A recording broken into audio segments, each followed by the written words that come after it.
সবুজে ঘেরা ছোট্ট একটি গ্রাম। গ্রামের একেবারে শেষ প্রান্তে একটি ভাঙা চোরা টিনের ঘরে থাকত দুই বোন, আয়েশা আর মায়া। বাবা মারা যাওয়ার পর তাদের মা অসুস্থ হয়ে পড়েন। সংসারের সব দায়িত্ব এসে পড়ে বড় বোন আয়েশার কাঁধে। আর ছোট বোন মায়া স্বপ্ন দেখত একদিন তাদের সব কষ্ট শেষ হবে। কিন্তু তারা জানতো না, খুব শিগগিরই তাদের জীবনের মোড় এমনভাবে বদলে যাবে যা তারা কখনো কল্পনাও করেনি। আপা, আজও কি কাজে যাবি? যেতে তো হবেই, না গেলে মায়ের ওষুধ কিনবো কি দিয়ে? কবে যে আমাদের কষ্ট শেষ হবে? একদিন ঠিকই হবে, শুধু ধৈর্য ধর। আয়েশা যতই সাহস দেখাক, তার মনেও ছিল হাজারো দুশ্চিন্তা। ঘরে চাল নেই, মায়ের ওষুধ শেষ, আর ধার দেনাও দিন দিন বাড়ছে। তবু সে হাল ছাড়েনি। আয়েশা কাজে যাওয়ার জন্য বের হতেই মায়া রান্নাঘরে ঢুকল। চালের ড্রাম খুলে সে থমকে গেল। ড্রামের একেবারে তলায় পড়ে আছে মাত্র 1 কাপ চাল। এই চাল দিয়ে 3 জন মানুষের এক বেলার খাবারও হবে না। আপা, আপা, একবার এদিকে আয়। কি হয়েছে? দেখ, ঘরে আর চাল নেই। এতেই হবে। এতেই হবে মানে? এটা তো এক বেলার জন্যও যথেষ্ট না। পাতলা করে ভাত রান্না কর, মা বুঝতে পারবে না। সব সময় শুধু লুকিয়ে রাখিস, নিজের কষ্টটাও কাউকে বলিস না। সব কথা বললে সংসার চলে না মায়া। পরের দিন সকালে দরজার বাইরে দাঁড়িয়েছিলেন গ্রামের বয়স্ক মানুষ আব্দুল কাকা। তিনি প্রায়ই 2 বোনের খোঁজ খবর নিতে আসতেন, কিন্তু সেদিন তার মুখে ছিল গভীর দুশ্চিন্তার ছাপ। আয়েশা মা, ঘরে আছিস নাকি? তোর সঙ্গে একটু জরুরি কথা আছে। জি কাকা, ভেতরে আসুন। আব্দুল কাকা ঘরে ঢুকেই চারদিকে একবার তাকালেন।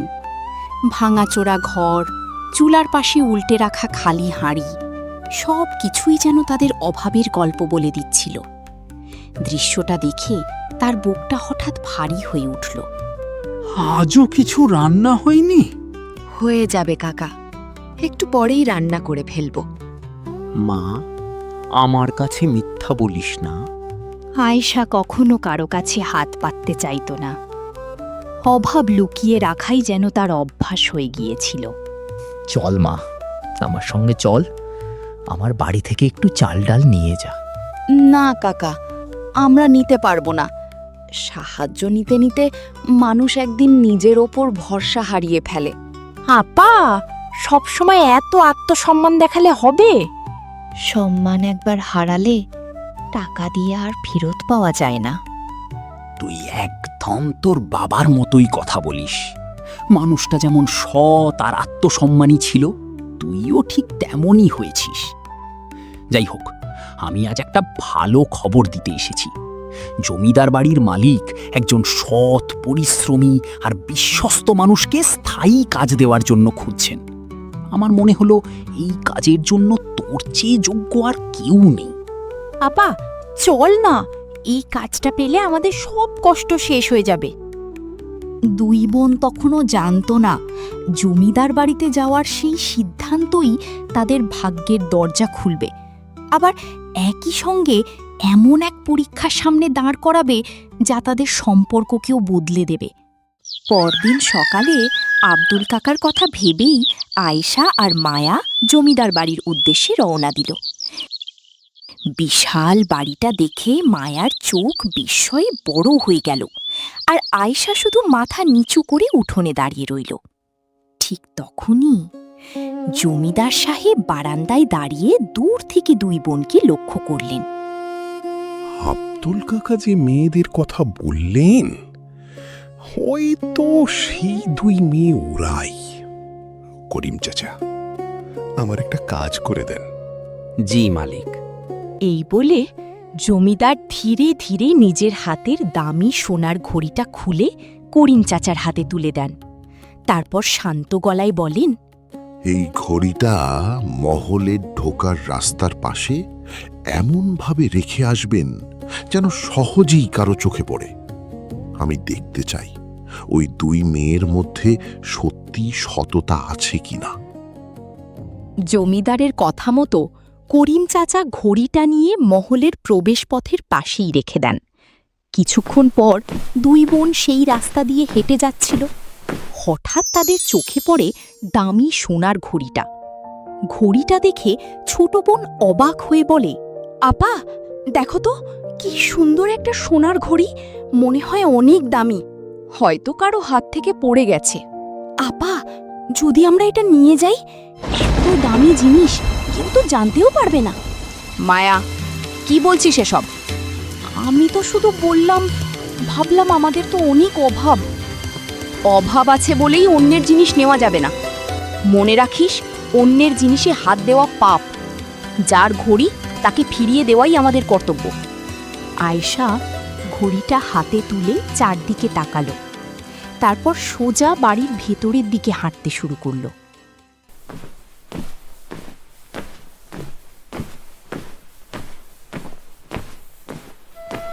তোমরাই কি সেই দুই মেয়ে যাদের কথা আব্দুল বলেছিল?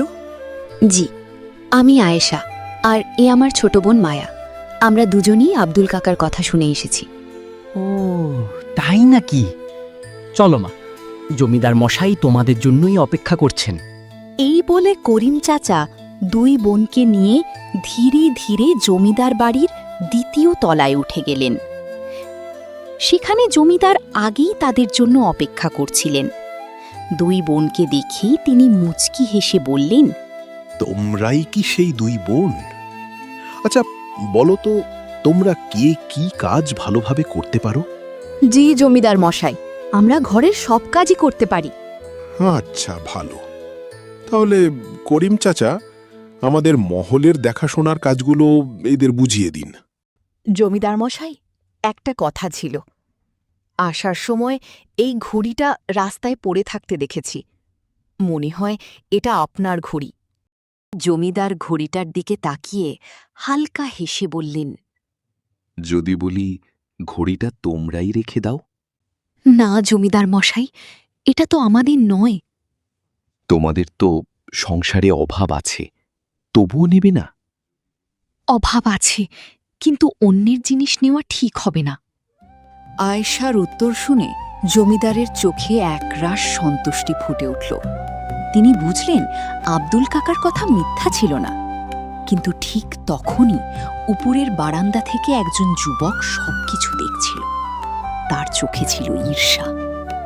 এরপর করিম চাচা দুই বোনকে মহলের সব কাজ বুঝিয়ে দেন। কাজ শেষ করে সেদিন বিকেলে দুই বোন বাড়ির পথে রওনা হয়। কিছু দূর যেতেই আকাশটা ধীরে ধীরে কালো হয়ে আসে।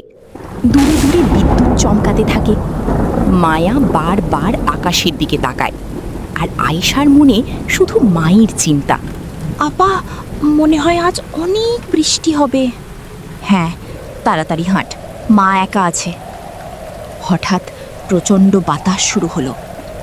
দুই বোন দৌড়াতে শুরু করলো, কিন্তু বাড়ির কাছাকাছি আসতেই তারা দেখল তাদের ঘরের টিনের চালের একটা অংশ বাতাসে উড়ে গেছে।